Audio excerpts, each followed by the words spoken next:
Now at 6, Freeman Health System celebrates 100 years in Joplin with a rededication ceremony. Plus, the SEK Juneteenth Foundation celebrates the holiday with a parade on Main Street in Parsons. And a Southwest Missouri Transportation Organization maps out its priorities for the coming years. The 4 states' most watched news starts now. The search for a body continues for a second day following a train and pedestrian crash. This is KOAM News at 6. I'm Tanya Bach. One teen is confirmed dead, and authorities are still searching for the body of the second child after the accident yesterday afternoon in Neosho County, Kansas. It happened at the Trestle Railroad Bridge over the Neosho River south of Erie, Kansas. According to the Kansas Highway Patrol, 16-year-old Arthur Polrees of Walnut, Kansas, and 12-year-old Colin Showalter of Erie, Kansas, were running on the bridge when they were hit by a Union Pacific train. Authorities have recovered Arthur's body, but they are still searching for Colin. Several state agencies, along with rescue teams from Chanute, Pittsburgh, and Anderson County, are assisting with the ground, water, and air search. The sheriff says the Neosho River is still very high, making conditions hard to deal with, and the water is expected to rise even higher tomorrow. Chief Meteorologist Doug Hetty joins us now with a first look at weather. Well, it heated up for us today. Temperatures made it into the upper 80s during the afternoon. We only drop off into lower 70s later on tonight. It gets a little bit hotter as we go into Friday and then also into the weekend. So let's go into Friday afternoon. Here's 5 p.m. roughly about our daytime highs. Most of us about 90 to about 92 degrees. Plus the humidity is going to be up there a bit, so it makes it feel a little bit hotter. Temperatures rebound again near 90 once we go into Saturday afternoon. We look pretty good. There's a few thunderstorms western Kansas. These should die before they make it in to our neck of the woods. Temperatures right now are sitting into the upper 80s to near 90 degrees, and through the evening hours we slide back through the 80s into the 70s. We'll talk more about the heat here in a bit. All right, thanks, Doug. And don't forget, you can be the first to know about the day's weather with the KOAM Skywatch weather app. Get severe weather updates sent straight to your phone, free of charge. It's available in the Apple App Store and the Google Play Store. The KOAM Skywatch weather app. Freeman Health System celebrates a milestone birthday in Joplin today. The healthcare provider blew out the candles on 100 years of service in the city. It marked the occasion with a rededication ceremony, looking back on just how far Freeman Health System has come in Joplin since 1925. Started as we used to call it the baby hospital. My sons were born here, and here we are. That was the big change, getting into more expanded services, getting authorization to do hearts in 2025, 2015. It's really been a journey. Freeman Health System began with a staff of just 19 nurses and 5 doctors in 1925. Since then, it has expanded to serve as the region's largest single employer with 5,300 clinicians, physicians, and employees. The SEK Juneteenth Foundation hosts a parade to celebrate Juneteenth today. The purpose of the parade is to celebrate equality and bring the community together. The parade took place on Main Street in Parsons, which followed by a speaker talking about Juneteenth history at City Hall. To get educated and to celebrate the goodness of all the things that has gone on in Parsons, because there's a lot of Black history here. Celebration will continue this evening with an event in Glenwood Park. Festivities will take place throughout the weekend with plans for basketball tournaments, food trucks, and more. Celebration will conclude on Sunday with a church service also taking place at Glenwood Park. Well, some folks in Southwest Missouri will now have a say in road projects that will impact your ride to work in the future. The Ozarks Transportation Organization is developing its roadwork priorities for the next few years. Reagan DeTrulio reports. We have crashes periodically. It's one of our highest crash areas. And when that happens, we have huge delays in traffic. Especially here at Stratford, we've responded to a lot of motor vehicle accidents. Stratford's Assistant Fire Chief Rusty Darnell says widening I-44 in Springfield and Stratford gives his crews more room to move when responding to crashes. It widens it out for us for our work area. And sometimes our work area is in the ditch, but sometimes it's right there in the middle of the road. And the more pavement we have out there to divert the traffic around us, the better. Ozarks Transportation Organization's Executive Director Sarah Field says the I-44 project is part of OTO's improvement plan for 2026 through 2029. She says around $175 million is paying for interstate improvements to aid drivers and first responders both. When we do have a crash, there's no room for emergency responders to work. And so this will allow emergency responders to still have a lane open while working on the side of the road, giving them some space to move. I know you've seen some of the MoDOT trucks with the crash protection in the back.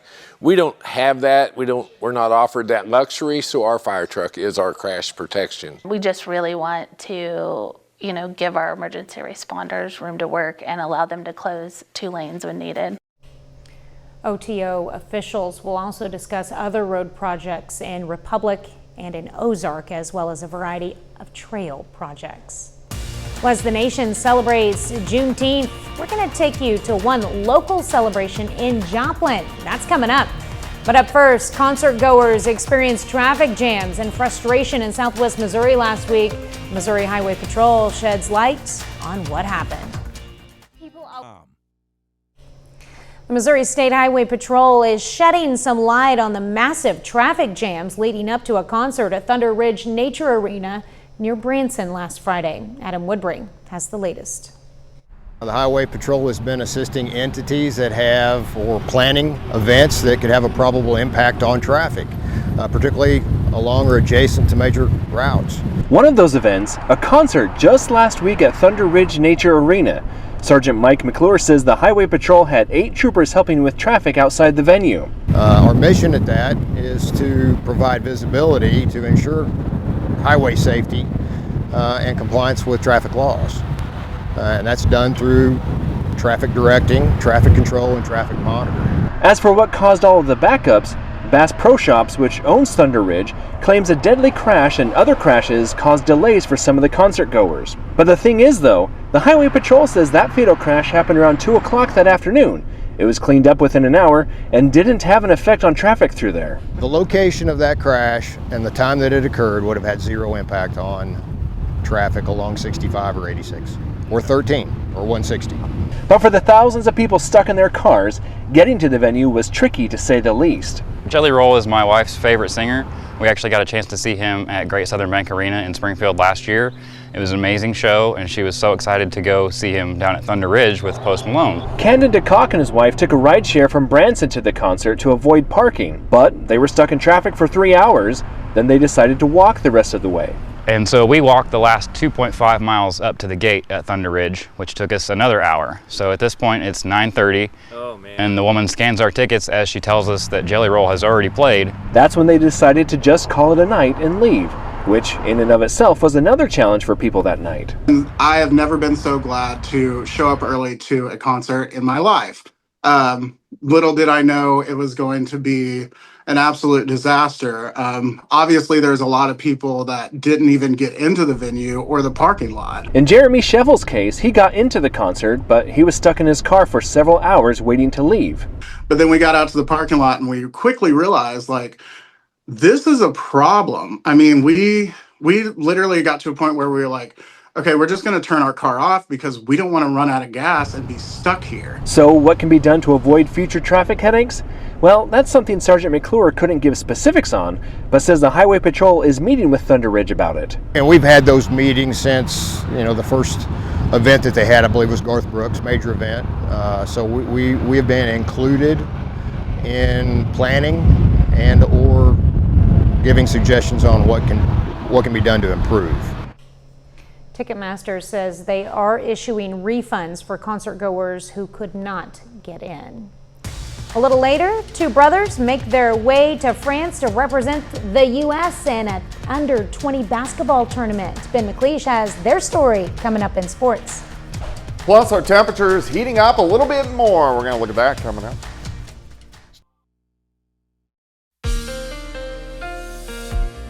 Well, it definitely turned out to be a warm one, or hot one. Kind of teetering on that. I always call about 90 degrees hot, so we pushed that today. Great evening. Look at all the cars parked downtown Joplin. Third Thursday going on. Packed out as usual. Maybe a little bit more today, as a lot of people off for Juneteenth Day on this Thursday, but pretty much clear skies across the region. All right, temperatures 86 Monette, 88 in Anderson, 88 in Pitt, 91 though in Miami, Nowata, Yates Center at nearly 90 degrees. Through the evening, 80s, 70s. Eventually, we'll bottom out near 70 later on tonight. Not a whole bunch going on. Some thunderstorms, southern Arkansas, some guys out across western Kansas as they drive east. They will fall apart, so most likely will not make it here. Our upper level wave that gave us thunderstorms past few days now on the eastern seaboard. Now we are watching high pressure building in. And when you get high pressure in the summer months, you get hot and you get dry. And we could dry out just a bit over the next few days. So it kind of sits on us as we go through the weekend, meaning kind of hot and dry. It starts to shift east on Sunday, so this will set us up next week. You got clockwise flow, so that means you pull some Gulf moisture into the Central Plains. A very typical summer-like pattern where you heat up, you have sunny skies, and then you get isolated afternoon thunderstorms, usually hail producers, and that's what we're going to see pretty much every single day next week. Then our high pressure breaks down, and we just have weak little waves which are going to push through. But at least we get to dry out a bit from all the heavy amounts of rain. We get some clouds in here by morning. Let's go through the morning hours. Plenty of sunshine. We're going to warm into the mid to upper 80s by noon. Let me take you to your high temperatures about 5 p.m. Most of us 90, 91, maybe 92 degrees. Tomorrow night, we slide back only into the mid 70s, so it stays warm, and then kicking off your weekend Saturday, much of the same high temperatures, right around 90 degrees. It will get a little breezy for us tomorrow. We get southeasterly winds. We're going to have gusts kind of 25 upwards to 30 miles per hour at times. Not a big deal, but yeah, it's going to be a little breezy. All right, 75 start, 88 by noon, high temp, 91 on your Friday. Let's head into the weekend. 90 Saturday, 90 on Sunday, plenty of sunshine, but our humidity cranks up just a little bit. So that means heat indices are going to be near 100, about 100 to about 102 as we go into Friday afternoon, and stay close to that on Saturday and Sunday. Heat indices upper 90s to near 100. Not screaming high, but yeah, you're definitely going to feel it outside. Kicking off Monday, still near 90, but you can see some isolated thunderstorms trying to get in here by the time we get into late Monday. 91 on your Friday, 90 over the weekend, plenty of sunshine. And then those random storms starting to pop up next week, mainly during the afternoon. Then they'll fizzle apart once we lose the heating of the day. But temperatures upper 80s to near 90 degrees tomorrow. Also, we kick off the official start of summertime. So I guess the most daylight, longest day of the year. And it's going to be a hot one tomorrow, too. Yeah, it is. Yeah, 91. and you know how Joplin's doing Third Thursday tonight. Pittsburgh's got a big celebration, 620 Day, tomorrow night. There you go. So a lot of people will be out and about in Pittsburgh. All right, thanks, Doug. Well, the city of Joplin has a lot to celebrate this evening. This is a live look from the June edition of Third Thursday. It's also the scene of a festive Juneteenth celebration, and tonight's party will be marked with the presentation of plaques honoring elders. Tonight's celebration kicks off a full weekend of Juneteenth activities in Joplin. Still ahead, two boys from Riverton, Kansas are representing the USA in an international basketball tournament. Ben McLeish tells the story of the Richardson brothers up next in sports. Next week, brothers Jamie and Tarek Richardson are heading to France to represent the United States in PhD Hoops 20 and Under Paris World Games Tour. KOAM sports reporter Ben McLeish tells us the story of the two brothers' journey to the world stage. Nestled in the southeast corner of Kansas, the town of Riverton is home to fewer than 1,000 people. Yet in less than a week, two boys from that very town are heading to Paris. I was really excited. First, I was a little shocked. To represent their country, their hometown, on the world stage, playing the game they love, a game they've known since before they could walk. So they were literally basketball in their hand when they were born. PhD Hoops selected Jamie and Tarek Richardson to represent the United States in the 20U Paris World Games Tour. Obviously, just a once-in-a-lifetime opportunity, so had to take it. And since the news broke 3 months ago, the support for the two brothers has been non-stop. From family, friends, and the entire community. I am just blown away, proud of them. To see two of our boys come from, our small school, our small community, and have an opportunity to wear USA on their uniform, that means a lot to everybody here.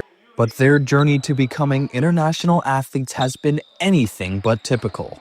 Their father, Jamie Richardson Sr., was a basketball star in his own right, a 2-year starter at Pittsburgh State, who's still the program's all-time blocks leader. But a month before Tarek was born, when Jamie Jr. was just 2, Richardson Sr. was tragically killed. When he died, I said, basketball is just it's gonna just be in the family. He never got the chance to attend their games, coach their teams, or shoot hoops with them in the driveway. But he's been with them every step of the way. For me, my biggest motivator is still something I have in common with my father. One of my biggest motivators is my dad.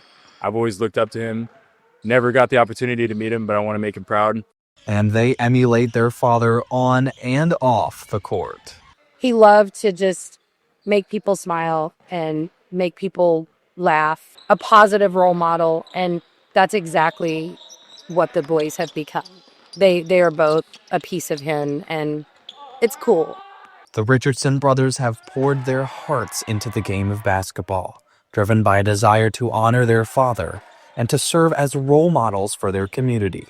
And now it's clear, their dedication has paid off. He's opened up this door for you guys to go be great and go play on an international platform and go represent, go make him proud. Ben McLeish, KOAM News. According to PhD Hoops, the brothers were chosen for the team because of their talent, playing ability, character, and desire to be a part of the once-in-a-lifetime experience. That's it for sports. We're back after this.